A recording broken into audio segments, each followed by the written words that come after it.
just wanted to do another quick video on trust. Trust. I work with a lot of couples, and I really enjoy that.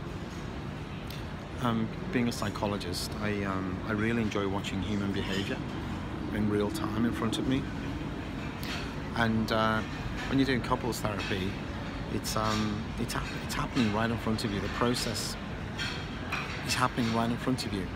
and relationship therapy, couples counselling, is brilliant because you're actually seeing our primary way of surviving at work.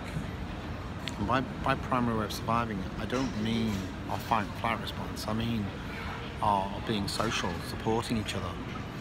And you can see the blocks to this process. Our primary way of surviving is being tribal, is being in relationships with each other, is helping each other out. I'll help you, I'll give you what you want because I want you to give me what I want. I'll give you arrows because I want you to give me a spear. You know, I'll give you berries because I want you to give me some meat. You know, I'll fix your knee for you, I'll help you with your hurting knee if you help me out with my hurting back. You know, it's about helping each other. If I see a wolf behind you, I'll shout and try and protect you, and if you see a snake behind me, maybe you'll do the same for me. You know, so we help each other out and we give each other what we need, and this is a lot safer than living by yourself in the wilderness. So essentially becoming tribal, becoming social, basically this created a buffer for us, a protected buffer from the threats of the wilderness. So it greatly increased our likelihood of survival, and that's why we dominate the world. It's not perfect, we're not perfect by any means, but you know, it's much better than living by yourself in the primitive times and being exposed to all those threats. We've developed, so this is our basic way of surviving, and we've developed various ways to assess whether you have my back, because if you don't have my back, I will not be social with you, and I won't be, or in other words, I won't have your back either, and I'm likely to go spend a lot of time in my other survival states. So trust, this is what I wanted to talk about.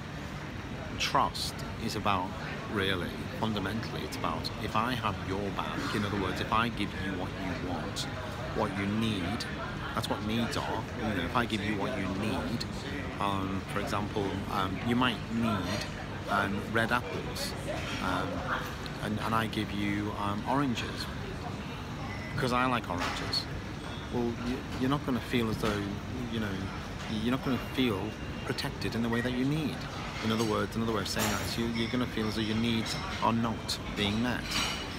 So I need to ask you what your needs are, you know, in other words, how you need to be loved, what your preferences are, which may change on a daily basis, by the way, or even on an hourly basis. And I'm not saying that I can fulfill all your needs and all your protective needs and you know, how you need to be protected. I'm not saying that, because that'd be impossible. But I've really got to be mindful of what does make you feel safe, and what does make you feel loved and protected.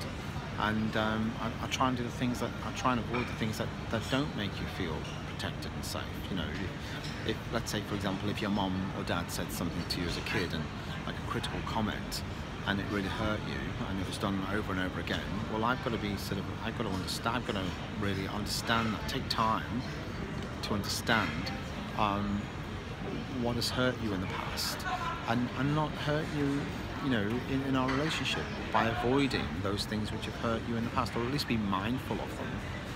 You know, that what I might say in this particular way might actually hurt you, and I don't want to do that, and I wouldn't want you to do that to me either, because we're here to support each other. I'm not saying we're perfect. I'm not saying that, you know, it's going to be a perfect relationship where we don't hurt each other. No relationship is like that.